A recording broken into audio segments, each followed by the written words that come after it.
Welcome back to another review, and it is my pleasure, and I am so happy to be able to review Kamen Rider Zero-One issue number 2 from Titan Comics.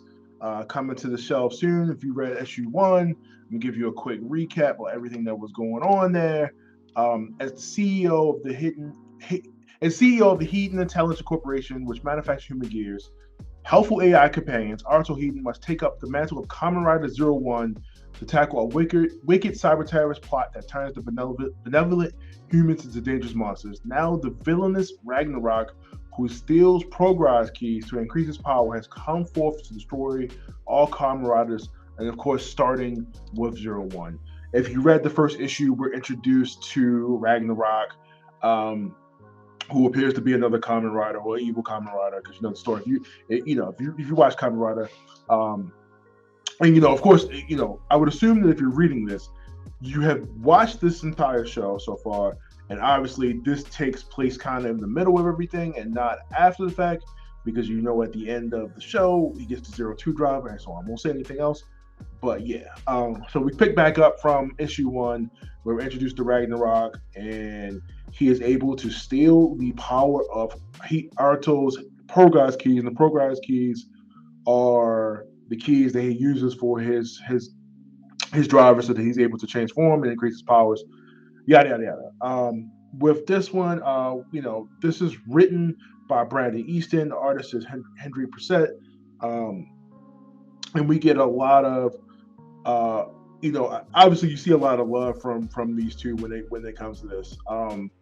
Have my questions as far as like likenesses, where the art is concerned, but that could just be it could be more of a licensing thing. It could be more of you got to pay these people type thing. But yeah, everybody's back. Arto, Isamu, Afua, Yuayaiba, and of course my girl Izu, who is Arto's faithful companion. We pretty much come back as everybody is battling RAGNAROK and trying to figure out how to take him down and what he wants. And of course, like every evil villain, they never explain it. It's going to be worked out.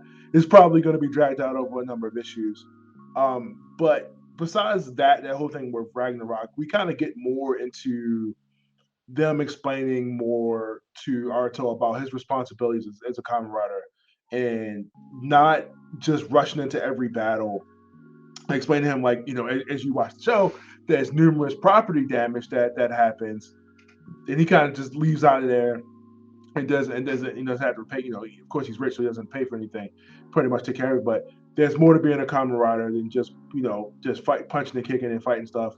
There's other things that you have to worry about. The whole hero logic, but now it applies to being a Kamen Rider here.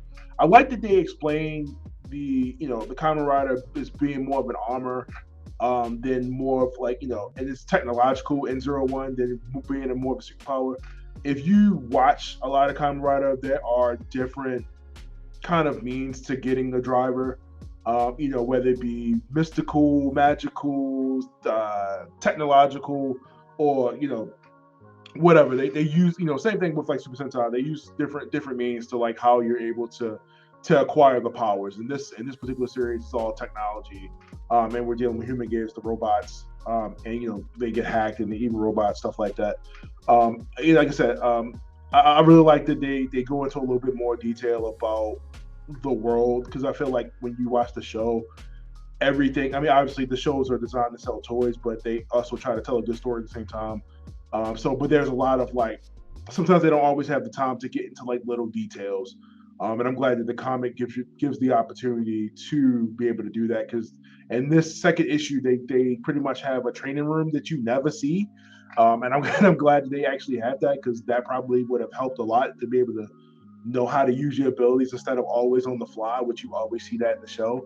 Every time he gets a new progress key, he's using it for the first time, and for the most part, it's like, okay, satellite Zia, the satellite that makes everything happen, is also feeding him the information on how to use it too. So you can kind of use that is potentially a reason. One of my biggest issues, I think, so far with these first 2 issues is that they're trying to replicate the show as much as possible, and you try to replicate a live action tokusatsu, as much as possible in comic form, and I feel like they don't get a lot of the beats. A lot of like the Tokusatsu stuff is like sound, obviously, and the visuals. And I feel like as far as like the transformations, they don't really get that.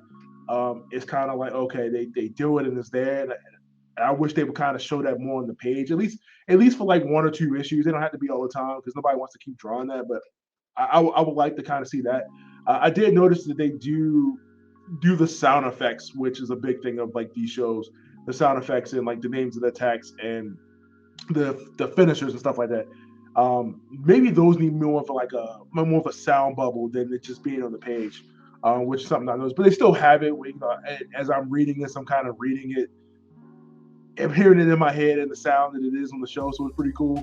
But other than that, I think they're doing a good job. I mean, I'm glad that this is, you know, any Kamen Rider stuff can get further adaptations, and now that we're getting, you know, Blu-rays and DVDs of this stuff, it's just so happy to finally be able to see more of this Tokusatsu, the Kamen Rider Super Sentai stateside. I'm glad that Titan Comics was able to pick up this license, and I really hope to see more Kamen Rider stuff kind of down the line. Issue 2 was pretty good. The alternate covers that we get here look incredible. They use like some of the actual real live photos of the show, and you know, of course they do that sometimes like with alt covers and stuff like that in comics. But this I don't really have too much to say about this. 26 pages. I really like the art style. Obviously, other than that, I don't feel like the likenesses of the characters are well, but that could just be another reason that I'm not aware of. But I do appreciate being able to get a continuation of the story and where it's going. I mean, Kamen Rider Zero-One is not my first Kamen Rider love, but I think a lot of people that are reading this, I think that you will enjoy this a lot. Obviously, go back and read issue 1 any way you can, or, you know, watch the show if you can. You can watch it on Tokusatsu, which is available on Tubi, and I want to say Pluto TV, stuff like that. You can watch it, or you could buy it, or you know, you could buy the show via Amazon or whatever and watch it. I think that obviously watching it is going to give you way more of a love for this series. But I think they're doing, so far I think they're doing a pretty good job. I can't really complain about anything within the first 2 issues. Everything looks good. I'm hoping to see more of the Progress Key stuff, because right now I'm just seeing the Zero-One form. And hopefully Ragnarok kind of gets to the point of what his plan is, other than just, hey, I want to destroy the world. But I'm hoping to see this go on. I'm hoping to see other Kamen Rider stuff get adapted. Like I said, I mean, right now we've got Kamen Rider Double, which just got the Futo PI, and now we've got Zero-One with this. So hopefully, like I said, I mean, we can see more of this in the future. I enjoyed it. Let me know what you thought about the issue 2 in the comics, and you know, definitely pick it up at your local comic book store. We got to keep this Tokusatsu thing going. We got to keep this Tokusatsu stuff. Buy the merchandise, buy the comics, watch the show, so much more. Like I said, this is good. Other than that, you know, the story, like I said, is trying to figure out who Arturo Hiden is without the armor. Him trying to figure out the battles without the armor. You know, try to play it smart. You know, got to think about, you know, the damage and stuff like that. Like I said, pick it up when it comes out. It hits the shelves. You know, your new Comics Wednesday, Titan Comics. They did an amazing job with this. I hope to see more. Like I said, let me know what you thought about in the comments below, and I'll see you guys next time, hopefully for issue 3. See you.